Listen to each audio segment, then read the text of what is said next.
सर्वोच्च न्यायालय ने न केवल गवर्नर के फैसलों को अवैध घोषित किया है, उन्होंने ये कहा है कि जो 10 बिल गवर्नर ने रिजर्व किए थे राष्ट्रपति के विचारार्थ, वो सभी बिल्स को अब गवर्नर की सैंक्शन, गवर्नर की मंजूरी प्राप्त मानी जाएगी। उन्होंने ये कहा है कि गवर्नर जो है वो एक मार्गदर्शक दो मित्र की तरह है, जो सुझाव दे सकता है, सहायक बन सकता है, मगर वो कोई अवरोध पैदा नहीं कर सकता है किसी विधायिका के, राज्य की विधायिका की जो उसकी कार्रवाई है एक्ट बनाने की, कानून बनाने की, उसमें अवरोध नहीं पैदा कर सकता है। कि आज के आदेश की सबसे महत्वपूर्ण जो पहलू है वो ये है कि सर्वोच्च न्यायालय ने न केवल गवर्नर के फैसलों को अवैध घोषित किया है, बल्कि गवर्नर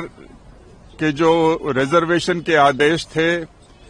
बिल्स, तमिलनाडु लेजिस्लेचर के बिल्स के संबंध में, उनको अवैध घोषित किया है। बल्कि अनुच्छेद 142 संविधान की धारा का उपयोग करते हुए उन्होंने ये कहा है कि जो 10 बिल गवर्नर ने रिजर्व किए थे राष्ट्रपति के विचारार्थ, वो सभी बिल्स को अब गवर्नर की सैंक्शन, गवर्नर की मंजूरी प्राप्त मानी जाएगी। तो डीम्ड सैंक्शन है ये। तो अब ये बिल दोबारा से गवर्नर के पास नहीं जाएंगे और वो तमिलनाडु लेजिस्लेचर के एक्ट बन गए हैं, इसलिए वो फाइनल है, अब वो वहां पर लागू हो जाएंगे स्वतः। ये सबसे महत्वपूर्ण पक्ष था। दूसरा जो महत्वपूर्ण पहलू है वो ये कि उन्होंने ये कहा है कि गवर्नर जो है वो एक मार्गदर्शक दो मित्र की तरह है, जो सुझाव दे सकता है, सहायक बन सकता है, मगर वो कोई अवरोध पैदा नहीं कर सकता है किसी विधायिका के, राज्य की विधायिका की जो उसकी कार्रवाई है एक्ट बनाने की, कानून बनाने की, उसमें अवरोध नहीं पैदा कर सकता है। और ये भी कहा है कि जो तमिलनाडु का गवर्नर है, उसने जो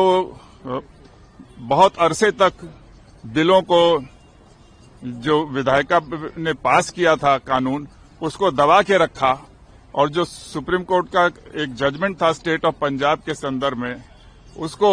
ध्यान में नहीं रखा, और तमाम बातों को कहते हुए उन्होंने कहा कि गवर्नर जो है वो बदनीयती से प्रेरित था। और उन्होंने सलाह दिया है कि सारे गवर्नर जो है वो इसको ध्यान में रखते हुए आगे से काम करेंगे और सहयोग करेंगे, अवरोध पैदा नहीं करेंगे। सर, कोर्ट ने बहुत सख्त टिप्पणी की है, कॉन्स्टिट्यूशनल प्रोविजंस का जो मजाक उड़ाया जा रहा है खासतौर से गवर्नर जैसे पोस्ट से, तो क्या कोर्ट ने क्या जाहिर है कि जब गवर्नर के एक्शन को सर्वोच्च न्यायालय ने ये कहा कि ये बदनीयती से प्रेरित है, अब इससे ज्यादा मतलब कोई भी टिप्पणी किसी गवर्नर के खिलाफ आज तक नहीं हुई है। तो तथ्यों के आधार पर ये उन्होंने घोषित किया कि ये बदनीयती से प्रेरित है, और गवर्नर के एक्शंस को भी, और गवर्नर के आधार पर, फैसले के आधार पर जो राष्ट्रपति के पास गया था 10 बिल, वो सारे एक्शंस को रद्द कर दिया गया है। प्रभातखबर.com, विश्वास वही, रफ्तार नहीं।